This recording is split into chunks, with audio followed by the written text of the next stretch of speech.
It's Tuesday, and you know what that means. It's a new episode of No Filter.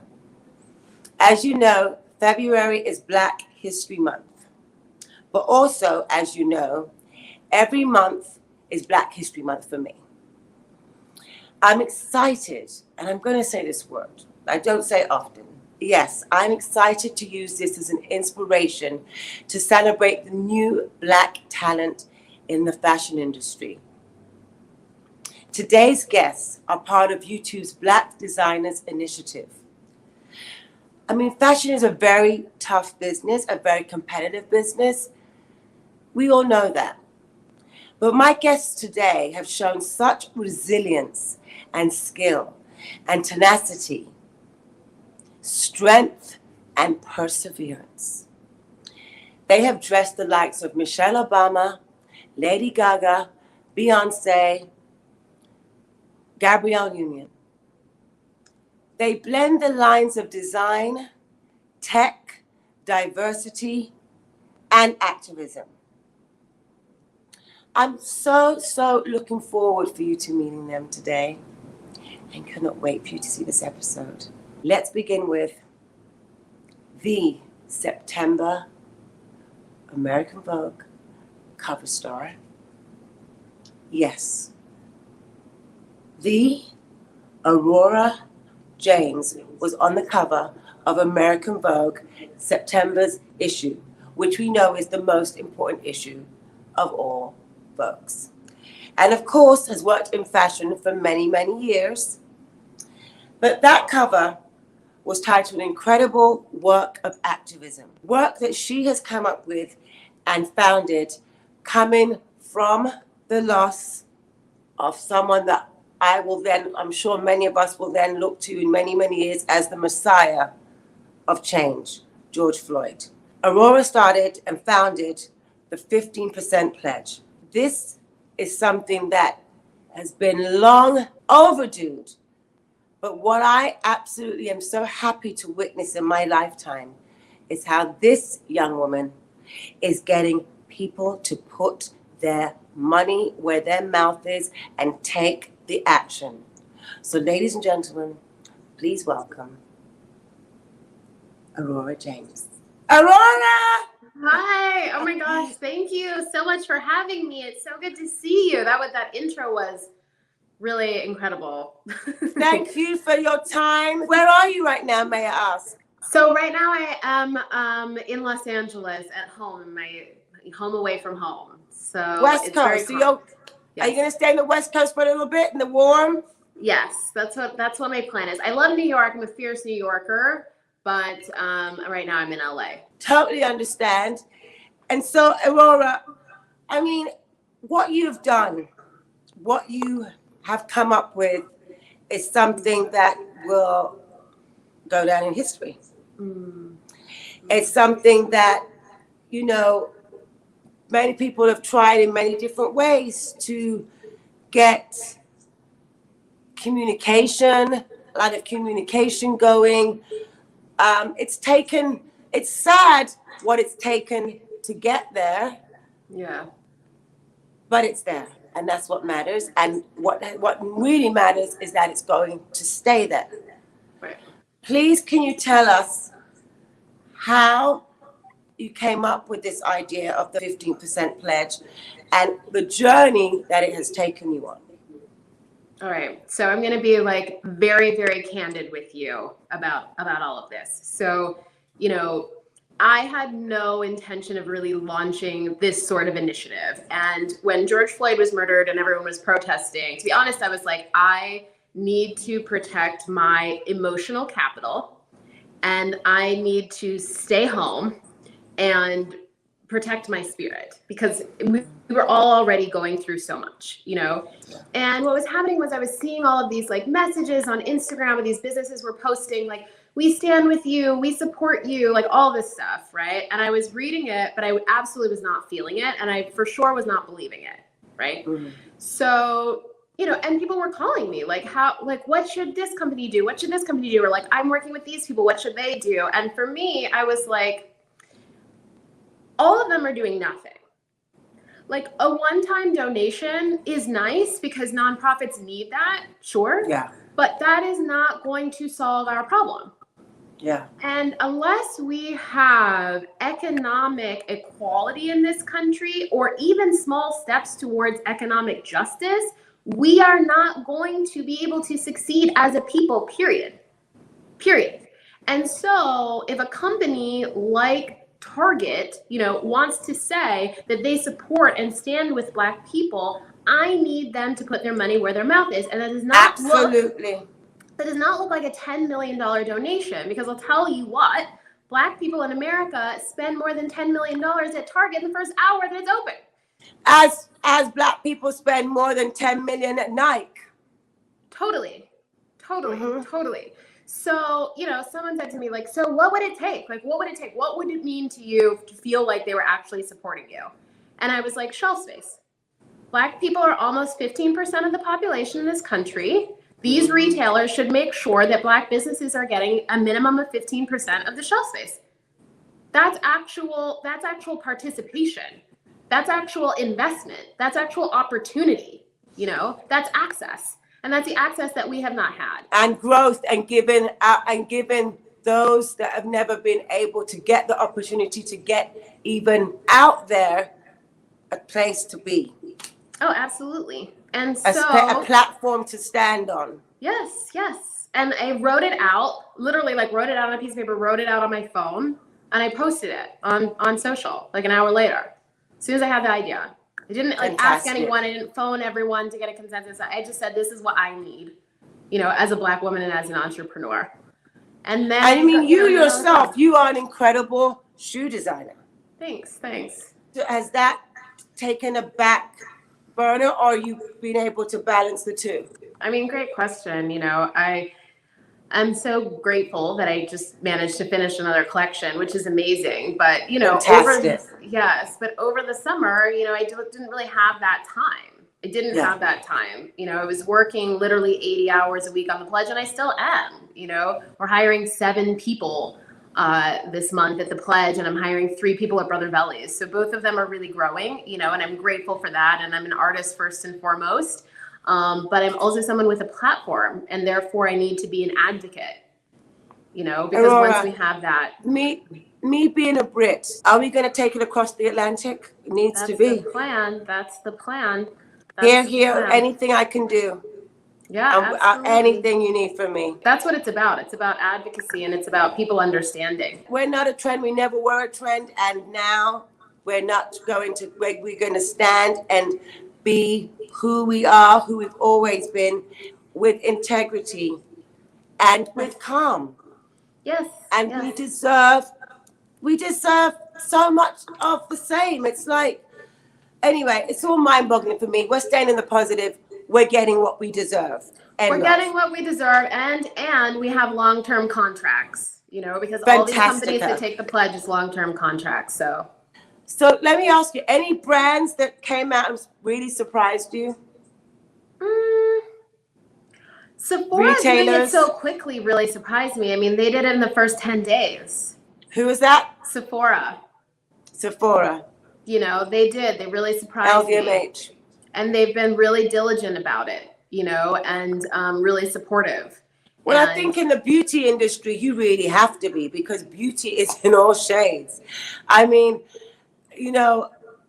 remember, Aurora, when I was in 1986, going to buy makeup at a makeup counter in United Kingdom, in London. Mm-hmm.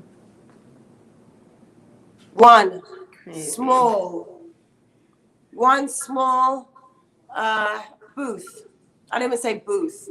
One small table, and very selected stores.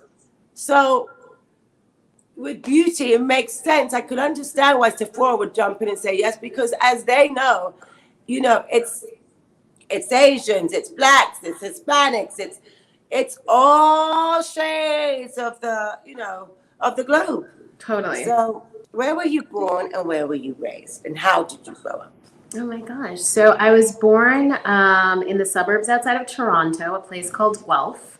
So I'm Canadian. My father was born and raised in Ghana. Him and my mom met in university. And then we moved to Jamaica.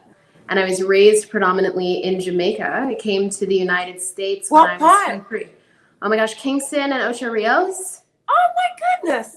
Yeah. My mom's from Kingston. Really? Oh my gosh, I didn't know. Yeah. Yeah. Jamaican heritage. Yeah. So Jamaica has like a very special place in my heart. It was a very formative experience for me, for sure. So is it true you started your company after a trip to Africa? And what part of Africa was that? Yeah, so I started Brother Bellies in 2013, and it was when I first started traveling to Africa. So the first place I ever went in Africa was Nigeria, actually. Actually, not true, Morocco, and then Lagos, and then Swakopmund, Namibia. And then I started traveling through Namibia and then South Africa. And, you know, my mom was a bit of a fashion historian. And so she always taught me about culture through the lens of traditional cultural apparel, because it was also, you know, a tool that women use to express themselves and congregate, right? And so when I started traveling in Africa, I started looking for some of the traditional artisanal makers that were there. And I realized, A, that a lot of that craftsmanship was dying out because it wasn't being supported properly. And B, that it was so labor intensive and incredible and part of a circular economy in most cases, but it really wasn't being celebrated in the same way that, you know, Italian handcrafts were being celebrated. Yes, and it should be, because it's mostly really all artisan. Yes, absolutely. And I fell in love with a traditional Southern African shoe shape called a velskoen, or a felly, or a velly for short. It was, you know, a flat shoe put together with 3 pieces of leather. And British people had come to Southern Africa, obviously, as we know, and found this shoe and brought it back up to England and created a company that we all know called Clark's and renamed it a desert boot. Honey, I've been wearing Clark's since I was 4 years old. Love Clark's. And I, till this day, desert boots will always be a staple in my closet. Great. Yes. See, and Black people are like intuitively connected to that shape, and 98% of us don't know that it's actually a traditional African shoe shape. So, but now when you talk about it, I have seen that shoe on a lot of people when I would go to safaris, a lot of the people that worked in Africa. Exactly. Yeah, and in and South Africa also. Yeah. Exactly. So I said, you know, I want to work with artisans who have been making this shoe shape on the south of this continent for years, and you know, actually develop it and tell that story. So we were doing 100% of our production of all of our shoes in Africa until about 2019, and then we expanded also to Haiti, Bali, Mexico, Italy, Canada, and America. But we have workshops in South Africa, Kenya, Morocco, Ethiopia, Burkina Faso, Mali. And how was that importing their shoes over to America? It was hard. Okay. It was really hard. That was, you know, when I started in 2013. For production reasons, I mean, like, did you have did you get stuck sometimes, or? Oh my God, yes. Every single problem that you could imagine I had, you know, and we just really persevered. And, you know, I started the company, Naomi, with $3,500. You know, I never had any backing, still own 100% of my business, really grew organically. You know, thank God I won the fashion fund at one point. So that was really helpful because it came with grant money, right? Yes. So, you know, that was all great. But yes, every problem that you could imagine I had. But what was important was— So you really are a living proof that you can achieve your goals without a dime. Oh yeah, absolutely. Absolutely. And you can do it your way, you know. And keep your name. Yes, and keep your name. And, you know, when I started, Bono had just said through Eden that production in Africa wasn't possible. You know, and I've heard that a lot, but I'm here and I'm witnessing with my eyes open. That's not true. We need more infrastructure to help the productions to sustain and maintain consistency Yes. Which is what, if my thing is, if you're going to come in to here to take what you now think is untouched and untapped, come in with the action. Just like your 50%, come in and put in to the infrastructure. Don't just come and take and leave. That's not happening anymore. Well, and also the people who are making investments there need to be investing in sustainable solutions and an infrastructure that's actually going to support jobs that are going to support living wages. Absolutely correct. What do you feel when you see people in your designs? I mean, it makes me so happy, to be honest, whenever I see people in my design. And what do you hope for? There was a period in my life where I was very focused on keeping Brother Velli's small and niche and just for people who, knew. And now this year, I really want to start expanding it. And I have. And I really want to make sure that every woman in America can have a Black designer in her closet. And I want Brother Velli's to be synonymous with a great many triumphs, because ultimately it's the vehicle that has allowed me to have the privilege to be able to now speak out and advocate for other people. And so when I see women wearing our shoes, I know that they know, what the real meaning is. And to me, that's how you really identify luxury, because luxury is also freedom. Aurora, you are a blessing. This show for me today is a show that is honestly just a breath of fresh air, hearing you speak. Very proud of you, and thank you for what you're doing. Thank you. Let it spread to all parts of the world. Thank you so much, Naomi. And just to say, just keep on rising and doing what you're doing. And you're supported. I don't know anyone that would not support you. Everyone is very proud of you. I am too. Thank you so much. And thank you so much for taking time today and doing this work too. This is amazing. We need more of you in this world. So I'm so glad that you're doing this now. Thank you so much for your time. And I cannot wait. I'll be out your way very soon. And I will make sure that we have a social distance meeting. Oh, yes. Yes, I would love that. All right. Please have a wonderful day, and God bless you. Thank you. Same to you. Bye. Bye, my darling. Bye-bye. Wow. I mean, I'm just getting fueled with all this energy. I love it. Woo. Ladies and gentlemen, Aurora James. She is doing wonderful and great things that's going to benefit all of you guys. So next up is Sergio Hudson, my darlings. Yay! We've had some technical difficulty, but when there's a will, there's a way, right? Yes, and I'm actually glad we had the technical difficulty, because I was about to break down crying when I saw you, and that kind of cut it short.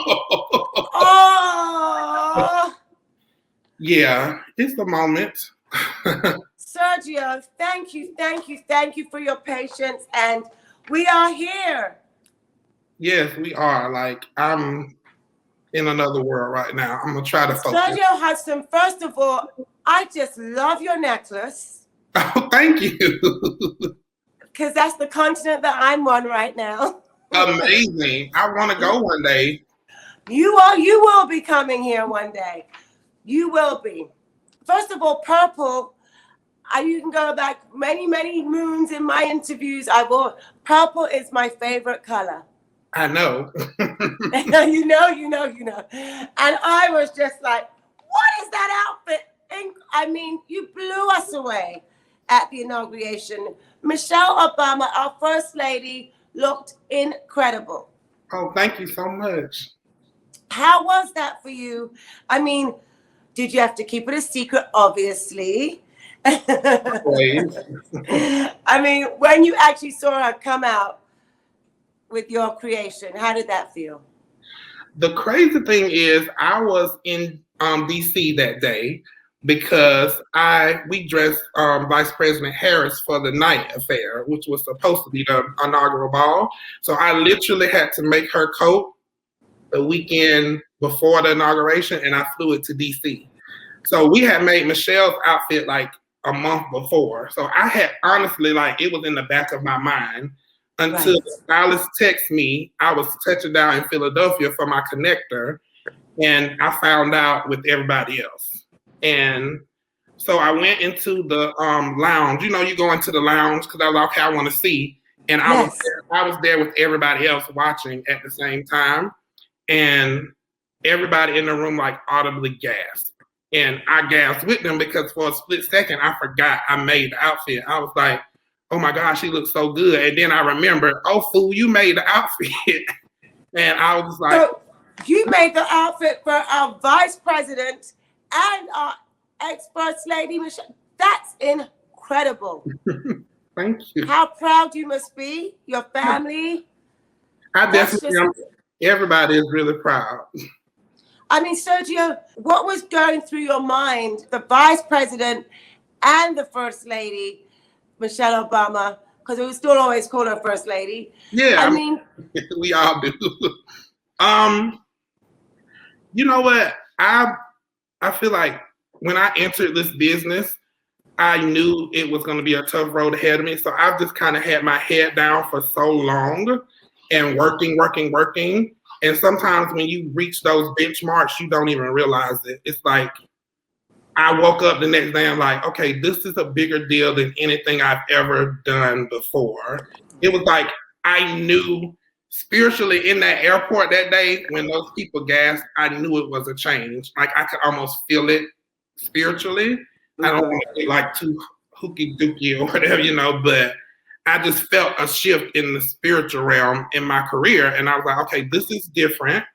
This is changing. And it really changed overnight. Like it was changed overnight.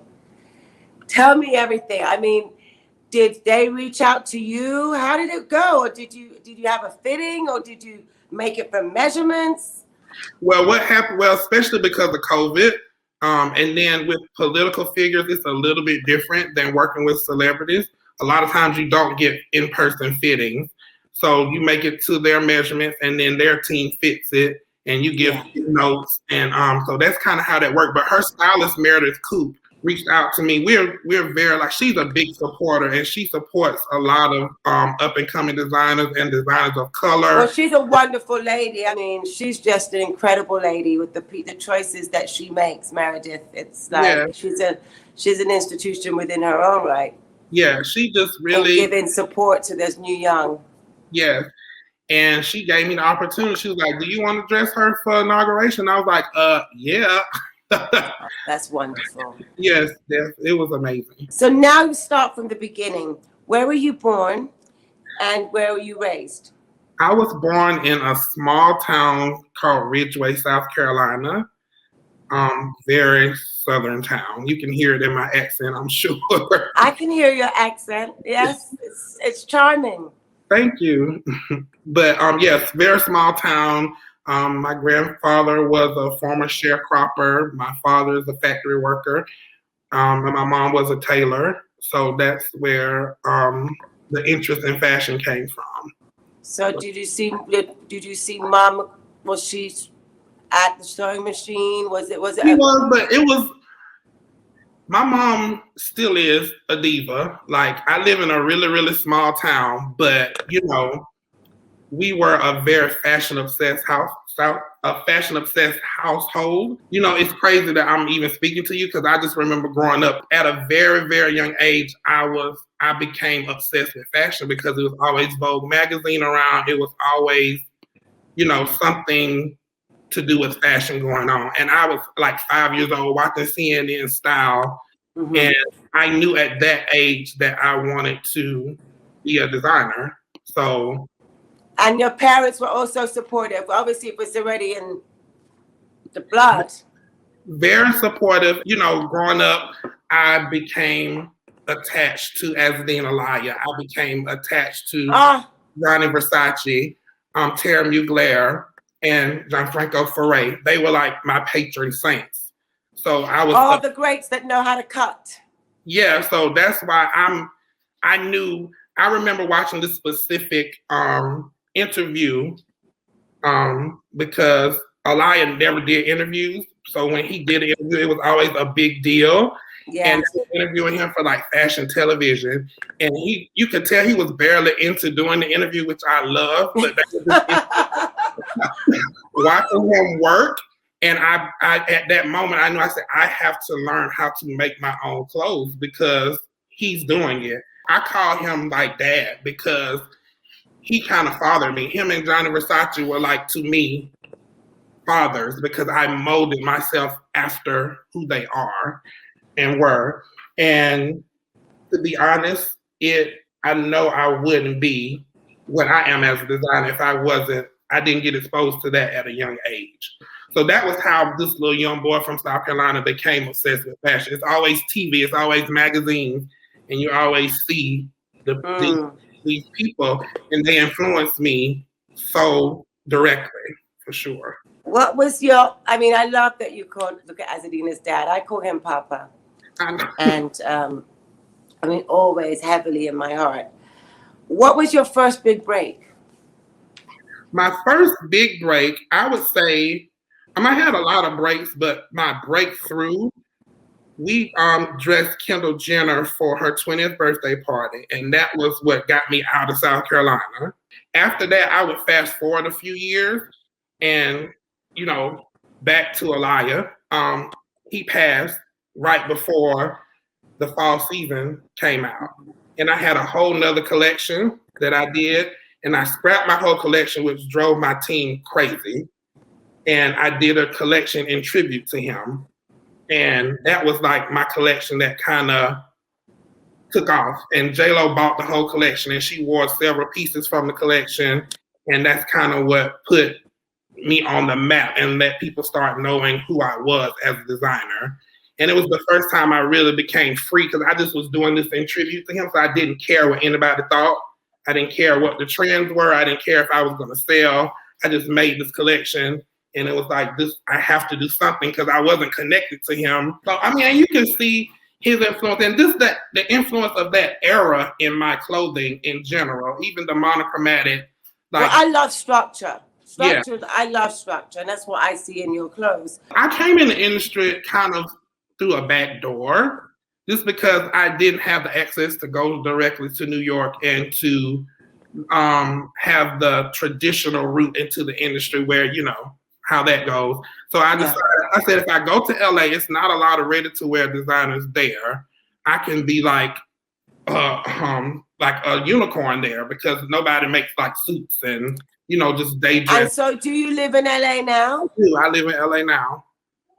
And of course, before COVID, it was a lot of back and forth to New York, but that's how we get the celebrity connection, because I'm in LA, it's easy access, and that's kind of how I kind of came through the fame first, and then now we're working out the business part. But you've got the work. You have the work. You know the work. So that's what can't change that. You know what I mean?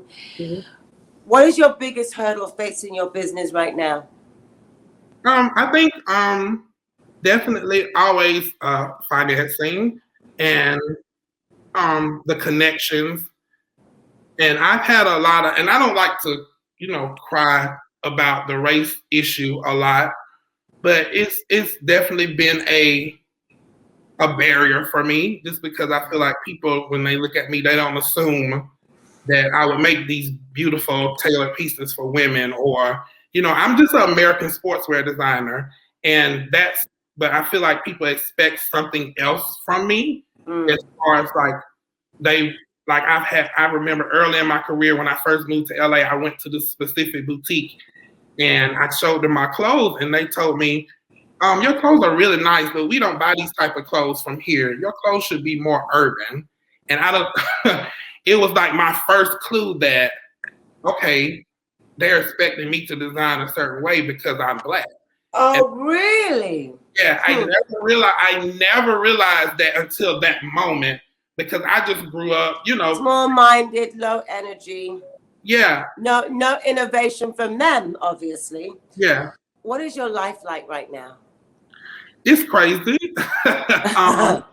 We are still an extremely small brand, and this this exposure has catapulted us into the limelight like never before. Like we're getting calls from everywhere, and I'm just trying to figure out, especially during COVID, how do you even hire people? How do you get the help? How do you get the financing? How do you, people are expecting all of this from me, and I don't know how to give it to them. So that's what we're navigating right now. I mean, it's everything that I've ever prayed for and asked for.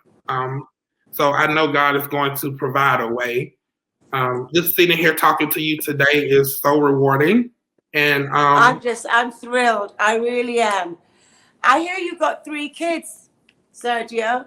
I do. 3 angels. Yes, I do. I have an older daughter, a stepdaughter, and then I have 2 younger daughters from my ex-wife. We are a little modern family. I love that. You're surrounded by women. Yes, always. I mean, I'm obsessed with women, of course. So are you into doing homeschooling then with your kids? No, their mom does that. Their mom does that. Daddy's working. Yes, for sure. Well, Sergio, it has been a real pleasure to speak to you, to meet you, and we found a will and we found a way to get through this technical difficulty. I'm so happy to meet you, and I'm coming your way very soon. Please and I do. hope to meet you. All I want to do is support the young and super talents like you, and if there's anything I can do, I will. So grateful to have you here, No Filter, and I wish you a blessed day, you and your family. You as well. Can't wait to meet you. I can't wait to meet you either. Bye, brother. You call my papa dad, so bye. One. Bye, my love. We really have another common denominator here, is our first lady, ex-first lady. Well, I still call her first lady, but our ex-first lady, the one, the only, Michelle Obama, has been so incredible at supporting these young, emerging talents. And that is incredible in itself. So even though she's not first lady anymore, she's an active first lady anymore, she's still helping because of who she is. And that's just a godsend and another incredible blessing. We love you, Michelle Obama. Saying that brings us to our next guest. Ladies and gentlemen, our next young super talent is no one else but Faye Noel. Faye! Hi, Naomi. How are you? I'm doing very well, especially now. Yay. Oh my God, this is crazy. I'm still fangirling. This is insane. I cannot believe I'm here. Oh, bless you. Faye. I mean, first of all, we have the Caribbean that we both love in common. And you are an island girl, like my heritage, island girl. I mean, I was told that you started your label in your mother's basement. Is that true? That is true. So I did have a vintage store. And while there, I was doing some buying, and I decided I didn't really find my style amongst the clothes that I was buying. So I started creating, and I got a sewing machine and one sewer, and we started around the corner from where the store was in my mom's basement. And that is what birthed the idea of the brand. So you were a collector of vintage before? Or we were collectors. I've always done that since I was a young girl. With Cool G, we were selling vintage Cool G's. This was in 2007 when eBay was still like a secret, and the vintage stores were still a secret. We would shop. Oh my God, I would love to see your archive. I would love. So you just got your own sewer and just you got fed up with the vintage. Now, if you got fed up with the vintage, you must have taken all the best of the best stuff that there was. It wasn't fed up of the vintage. It was what they were selling at that time. I was looking for. Wasn't good? Yeah, it was just, I wouldn't say it wasn't good. It was like right before streetwear turned into a big market. It just didn't fit the style that I was looking for. And I was young at the time. I was 19 and I was trying to look sexy, but still classy. And I couldn't find that. So I decided I'm going to make dresses that walk that line. Yeah, I hear what you're saying, though. I hear the streetwear went so like boom, boom. And everyone just seems to have forgotten about what about the chic, sexy woman that wants to look like voluptuous and rock a little 50s vibe or something, you know? Yeah, like the 50s, the 70s. I was just so obsessed with that era, you know? And I was like, I want to create that for my age group. When did you know you wanted to be a designer? When did I know I wanted to be a designer? I knew at a very young age that I would be in fashion, right? My mom started, when she first migrated here, she would work on the admin side of a manufacturing company. And I would go to work with her, and they made tons of clothes. They did a lot of private labels. So I think being there, spending time with her, seeing how that process worked, I knew I would somehow be in fashion, but I really didn't know that I would be a designer until the age probably 17, 18. And I didn't actually go for it until about 19. And you self-taught, or did you get to go and take any courses, or? Oh, Naomi, my Caribbean mom did not let me go to fashion school. At that time, she did not think that that would be a successful career. She wanted me to be an accountant, a lawyer. So I went to school for finance. I didn't get to go to school for fashion. So everything I've learned through trial and error, everything I do, it is self-taught, which is a very hard journey, full of mistakes. But I'm 100% self-taught through and through. How did the Caribbean influence your work and your mother's work ethic? Oh, it influenced through and through. My mom is a hard worker. You know, we come from a small island from Grenada, and they work so hard, you know, having to leave her mom at a young age, and all her brothers and sisters having to leave their mom at a young age and come to a foreign place and make a life for themselves. They work so hard. She only wanted the best for me, like what her mother wanted. And she just saw this business as a tough business. And she said, only one in a million really makes it. So I just remember being so determined, like, I am going to make it. I'm not going to stop until I do. This is what I want to do. It's an innate passion that won't leave me alone. So I got my determination from her, my risk taking. Being an entrepreneur is a risk. Coming into this business is a huge, huge risk. I ask myself every day, because I constantly have to remind myself why I'm doing it, is what is the purpose of this? What are you doing it for? What do you want out of this? And I have to constantly remind myself this to keep myself energized, to keep going, because it is tough. It is tough every single day. Can you tell me some of the obstacles that you've come up against? Oh, there's so many. Lack of resources, you know, having to be so creative with what I do have and starting where I am to build a business. I've bootstrapped through and through, and I've met people along the way who have helped me, who are God sent, you know, because I couldn't do it on my own.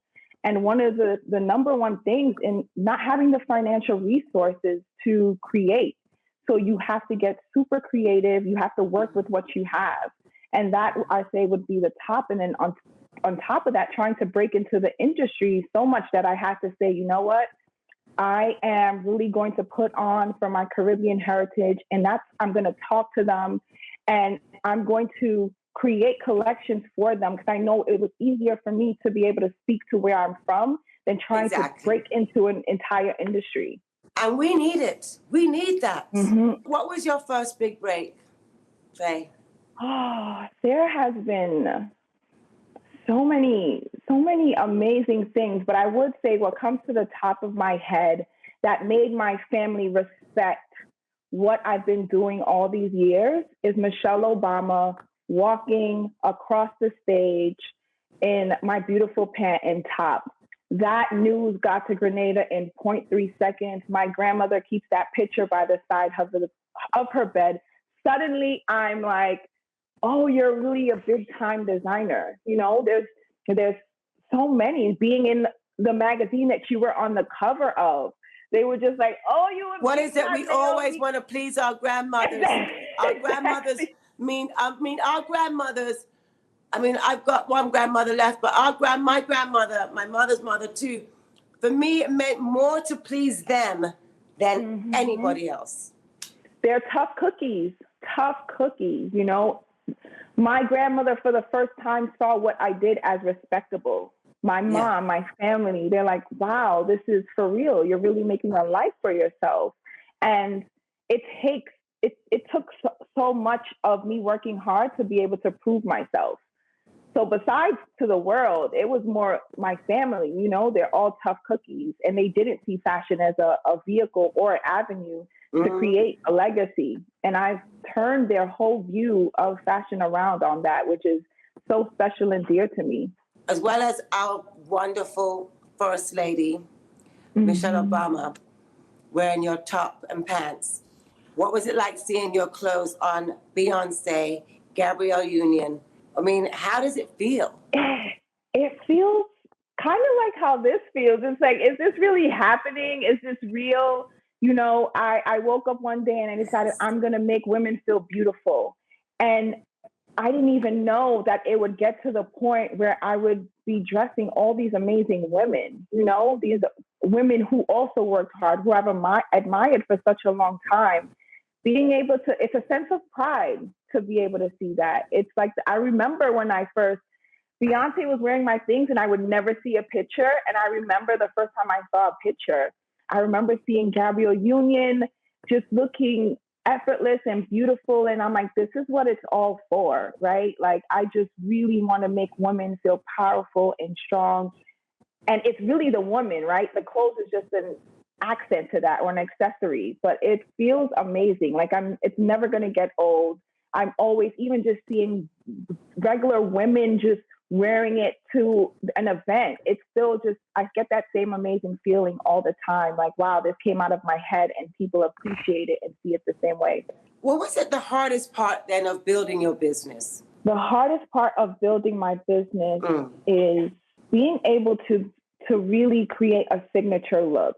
I prayed for the days where people would feel confident to say they're wearing Noel, where people can see something Noel and know that that's me. It was so hard to exist above the noise because there's so many brands, and there's so many beautiful clothes out there.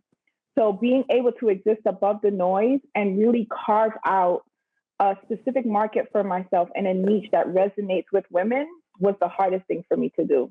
Do you think it's getting better for the diverse voices to become heard in fashion today? It is getting better. I feel like the industry is moving into a place where they know the world is made up of so many different cultures, so many different people, and fashion has to reflect that. It should have reflected it so long ago, but it really, really, really has to reflect our melting pot of a world. And I think that people are open to that. People know that. They recognize that. And there are people actively working on really trying to create a diverse fashion community, even just a diverse world where opportunities are the same for everyone, as long as they're willing to work hard for it. So I know that you founded Faye Noel Foundation for girls to become entrepreneurs. Tell me more about that, and will you tell our viewers what it is that they can do and I can do to help you? Absolutely. So the Dream and Color Foundation came about. I was a really young girl when I started, and I wanted to find mentorship or some sort of guidance so I wouldn't have to make so many mistakes. And it was really hard to find that when I started out at such a young age. So I remember I brought in another young girl. I was 21 and she was 16. And I remember saying, I want to help her open her own business as well. And I want to help her start a business because I wanted someone to do that to me. So all it is, it's showing people that showing young girls that their dreams can also be their life. They can make a living doing what they love, because ultimately that's what makes life worth living, is when you're able to do something that you love. And I want to show them how to turn that into a real business, because that's what I did. I took my passion and I turned it into a real business that is really going to provide for myself and my family. So I want to start I feel like as young as 14 years old, your passion starts brewing inside of you. And so many people tell you, no, you can't do that. No one makes it doing that. No, and I want to be the voice of, yes, you can make it. And I'm going to show you how. And that's what the foundation is set up to do. It's set up to take anyone's wildest imagination and how do we turn that into a business? And I tried it once and it's worked. And it really is, you have to build a strong connection. You have to get really, really close with someone to help them build a business. But I do think that it's a scalable process. And you can visit us on FeeNoel.com and click the FeeNoel Foundation. We, of course, are still getting it set up to where we can have it in Grenada and have it in New York as well, so we can create a pipeline. But it's still something that I've been doing. I'm always talking to young girls. I'm always helping them build businesses. And where are you now? Are you West Coast? No, I'm in Brooklyn. I'm in New York. Coast. East Coast, yeah. So we're in Brooklyn, New York, in the cold. I love New York, New York. Always will. Well, Faye, I really look forward to meeting you when I'm back stateside. Anything that I can do to help Faye Noel Foundation, I will gladly do so. Thank you so much. Please, please, please. I am proud of you. You make me happy to sit here and to hear your story and to hear your journey and for you to get the recognition that you finally deserve. But now you need to get the support that you deserve and to be able to be on the platform and to stand with everyone else and show your designs for your passions that you believe in. That's what's important here. Thank you so much, Naomi. That means so much to hear you say that. Thank you so much, my darling, and I wish you a great day. Thank you. You too. Bye. Big kiss, my love. Big kiss. Faye Noel, my darlings. I mean, everyone has such incredible journeys that they've gone through and struggles that they've had. But yet now they're finally getting their time.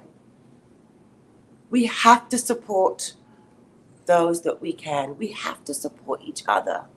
I know it still sounds like, yeah, but we really do have to support each other. That's what I think we're supposed to learn out of this time that we are in right now. Next up, ladies and gentlemen, this innovative angel that's taken fashion to a whole other level and may even put us out of work is welcome, Anifa. Hi, everybody. Anifa, hi. Hi. How are you? Oh, I'm good. I can't complain. My goodness, Anifa, a lot has happened to you. Yes, a lot. A lot has happened to you. I first saw your work on CNN. Wow. And that was the first for me. I mean, you've created like a technology of 3D. You're going to be putting me out of a job soon. I'm always out anyway. I'm almost out. And now you're really going to put me out. No, I mean, please tell me, are you really trying to end my career? No, absolutely not. I think it's absolutely fantastic. Please tell me, how did you get into this and how did it become 3D? So basically, I've been interested in this technology for a long time. It's been like a hobby for me. That's how it started. So I started playing around with stuff, and then pre-COVID, I was really busy. So I didn't really have a lot of time to dedicate to learning, trying to understand it. So I just did it when I had free time. But when we finally, were in the pandemic and we had to be home, I was forced to kind of just try something new and just kind of learn a new skill set. So I started like going deeper, teaching myself more things. Next thing I knew, I was doing like full blown like editorials with like my pieces and creating like beautiful environments and things like that. So it was fun. I really enjoyed it. And I shared it with my team. I'm just like, hey guys, what do you guys think about this? I didn't tell them that it was fake or anything like that. And it was just like, oh my gosh, we have to post this. We have to share this with everyone. And I was just like, okay, let's see if people will notice. So we started posting like the photos that I did rendered. And people loved it. A lot of people didn't even really notice. I think it was like a couple of people that were like, is this a 3D render? And then we would like delete their comments because we didn't want them to blow our cover. Yes. we were doing like one. So analytic wise, it did extremely well. The posts performed well, like even on our website, everything. So we were just like, okay, cool. So I had planned to go to Congo last year because I wanted to do my collection based on where I was from. But for obvious reasons, we couldn't travel. So I was really forced to be creative and come up with something just to present my collection and also to stay open. Congo, I'm with you. I'm supposed to go last year too. I'm gonna get there. Okay, yeah. So We're going to get there. yes. So so we got to work. We got a team together and we just started planning. And I mean, we were working up until the very last second. I think we were even an hour late to present, but when we got it, it was amazing. I was not expecting the feedback because honestly speaking, it was just a way to express myself, to present my. Now you're from DC, right? Yes. You grew up in Washington, DC. I grew up in and your heritage country, I guess, saying is Congo. Oh, yes. I mean, how has your African heritage influenced your work? You know, I was so inspired by my mom growing up and how she really paid attention to details and how she always had red lipstick on. And if you look at my earlier collections, I always use red lipstick on my models, and just how her clothing was so tailored and how she was like obsessed with accessories, shoes and jewelries and things like that. And also just, African culture, you go to big weddings and you go to big parties and everyone is so like obsessed with like going to a seamstress and getting their outfits made, their outfits tailored. So with Pink Label Congo, I was really paying homage to where I'm from and just, sharing that with the world, because also a lot of people were sharing with me that they didn't even know that Congo existed. So this was really like also an educational piece for a lot of people because they really, of course. Yeah. And you mean people in the United States of America? Yes.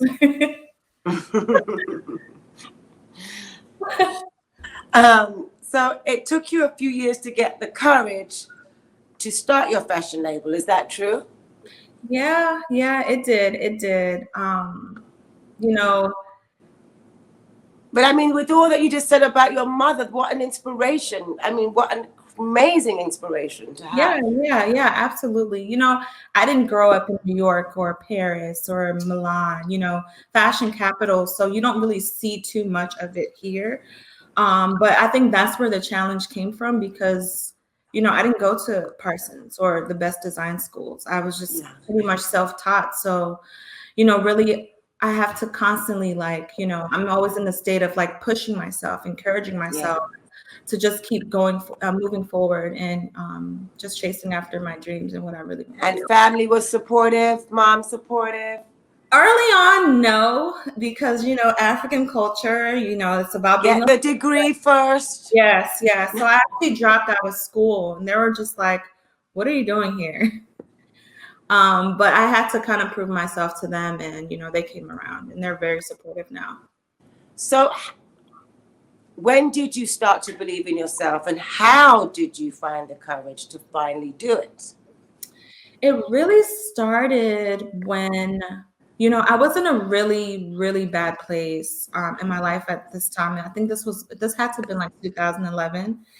And, I'm the type of person, if I don't want to do something, I'm just not going to do it. And for me, school just was not it for me. So I was just like, look, girl, you have nothing to lose at this point. You don't have a job. You don't have you don't have a degree. So you might as well just try it and see where you land. So I just went full force. Like I didn't look back at all. And I just kept running.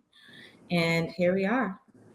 You felt the energies and the higher power was guiding you and showing you your path. I know it's hard to explain, but when you feel that, you really have to go on your instinct. Don't you feel in your gut vibe?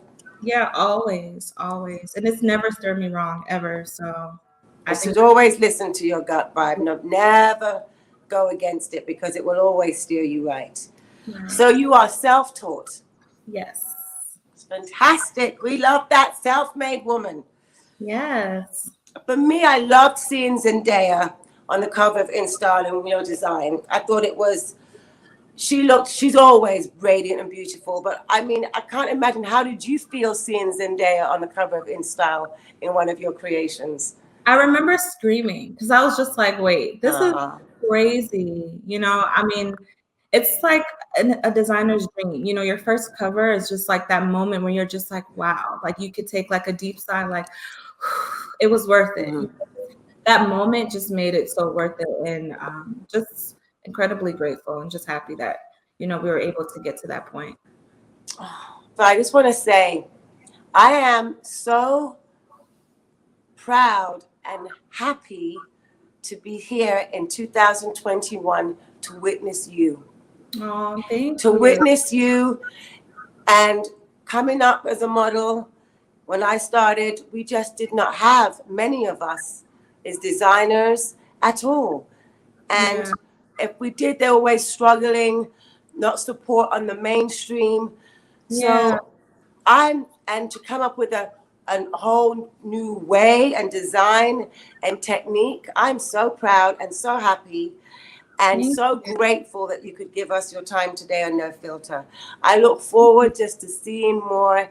I hope one day before I go that I can wear one of your designs. Oh my gosh, I would love that. That would be amazing.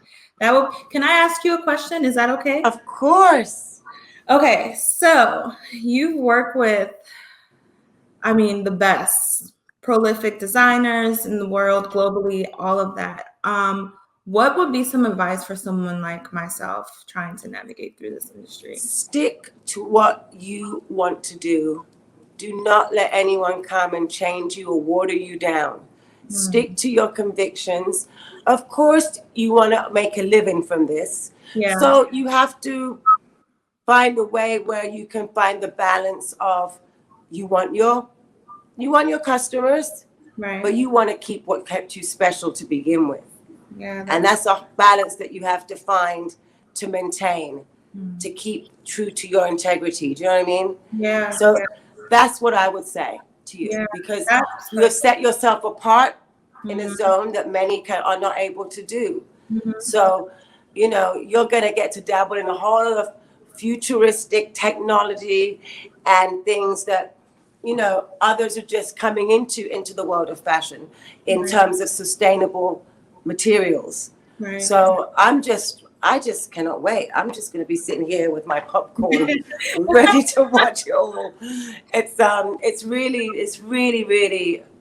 I'm just very, very, very looking forward to your future because it just looks so incredibly bright, and just what you're going to teach us all and show us all that you can do. Yeah, thank you so much. I just wanted to say thank you to you as well for taking your time to speak to me today. You know, you've inspired so many around the world, and we're also so proud of you. And thank you so much. It's a blessing. I wish you an incredible rest of your day, and I can't wait to see what you do next. Wow, isn't it just great to see what the young creatives are doing? It just makes me so happy. It really does. Just because, you know, just seeing how things are evolving from when I started, it's just a whole new world. And those of you who are my age can understand where I'm coming from. What incredible stories everyone's got. Just really real stories is the word, real. Nothing comes easy. We have to work for it. But when you work hard enough with strength and perseverance and drive and dedication, and what's our 3 Ds? Dedication, drive, and determination. You will get it. I adore the fashion world because it's constantly looking for fresh talent, constantly evolving and turning around. And these are some of the names that you need to watch here today on No Filter. Who are you guys looking at? Leave a comment. Tell me your new favorite fashion voices. I want to know. I am always wanting to support the young and next generation. to come. So, like my video and please subscribe to my YouTube channel. I will see you next week for a new episode of No Filter. Signing off from you today, saying, Brown girls out!